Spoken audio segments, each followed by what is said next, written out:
السلام عليكم ورحمة الله وبركاته. قال لي قهدارا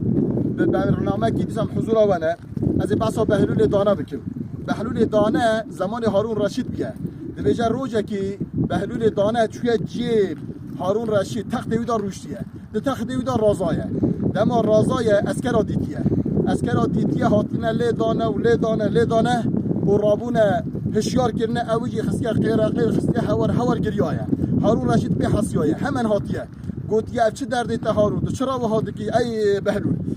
تو چرا قادگی کرو شرمت تو میری تو مزنی تو توقات دانه دبیجه ای هارون رشید والله اجبونا خناگریم جبونا ما دو توقات اجناگریم والله اجبونا تدگریم یا چرا دبیجه بخ از 2 دقیقه 3 دقیقه بک ساعت سروی تختیر رو نشتم و پشتی و عسکر اتحادن حق آمدان حق حقارت میکردن حق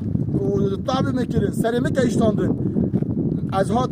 فکرم علی درنم لکات قیامت چابگی از 2 ساعت تا ساعت اگه سروی تختیر رو جمها قدای خال رو سرودنه روزا قیامت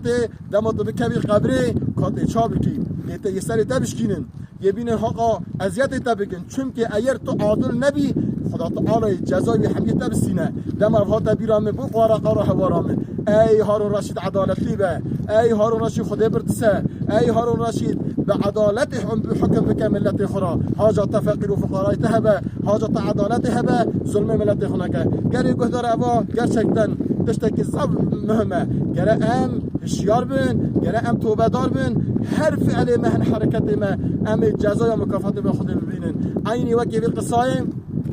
یه ایرو سر